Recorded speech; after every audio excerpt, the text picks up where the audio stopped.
കേരളത്തിൽ ഇന്ന് റിപ്പോർട്ട് ചെയ്യപ്പെട്ട പ്രധാന കുറ്റകൃത്യ വാർത്തകൾ.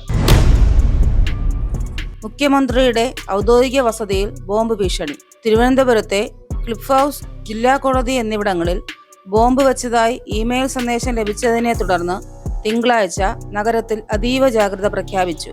തമിഴ്നാട്ടിലെ ചില രാഷ്ട്രീയ വിഷയങ്ങളെക്കുറിച്ചുള്ള പരാമർശങ്ങൾ ഭീഷണി സന്ദേശത്തിൽ ഉണ്ടായിരുന്നുവെന്ന് പോലീസ് അറിയിച്ചു.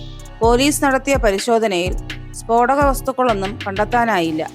ഭീഷണി വ്യാജമാണെന്ന് പിന്നീട് സ്ഥിരീകരിച്ചു. മൂവാറ്റുപുഴയിൽ പോലീസ് മർദ്ദനം ആരോപിച്ച് യുവാവ്.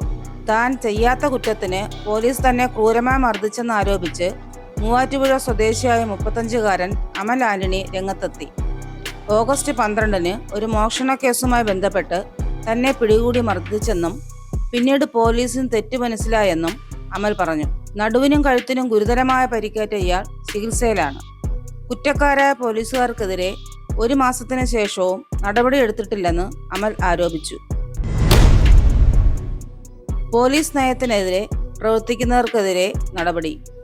LDF സർക്കാരിന്റെ പോലീസ് നയത്തിനെതിരെ പ്രവർത്തിക്കുന്ന ഉദ്യോഗസ്ഥർക്ക് മാതൃകാപരമായ ശിക്ഷ നൽകുമെന്ന് CPI സംസ്ഥാന സെക്രട്ടറി ബിനോയ് വിശ്വം പറഞ്ഞു. കുറ്റക്കാരെന്ന് കണ്ടെത്തുന്ന ഉദ്യോഗസ്ഥർക്കെതിരെ അന്വേഷണത്തിന് ശേഷം കർശന നടപടി ഉണ്ടാകുമെന്നും അദ്ദേഹം വ്യക്തമാക്കി. രാഹുൽ മാങ്കൂട്ടത്തിനെതിരായ കേസ്.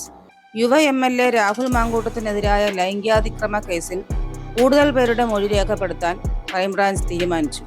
പരാതി നൽകിയവരുടെയും യുവതികളുമായി സംസാരിച്ചവരുടെയും മൊഴിയെടുക്കും.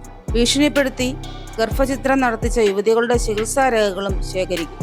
രാഹുലിനെതിരെ ഭീഷണിപ്പെടുത്തിയതിന്റെ ശബ്ദരേഖകളും ചാറ്റുകളും അന്വേഷണ സംഘത്തിന് ലഭിച്ചിട്ടുണ്ട്. 5 പേരുടെ പരാതികളിൽ FIR സമർപ്പിച്ചു.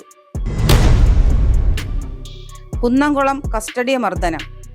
കുന്നംകുളത്ത് യൂത്ത് കോൺഗ്രസ് നേതാവിനെ പോലീസ് സ്റ്റേഷനിൽ വെച്ച് മർദ്ദിച്ച സംഭവത്തിൽ 4 പോലീസുകാർക്ക് സസ്പെൻഷൻ ലഭിച്ചു.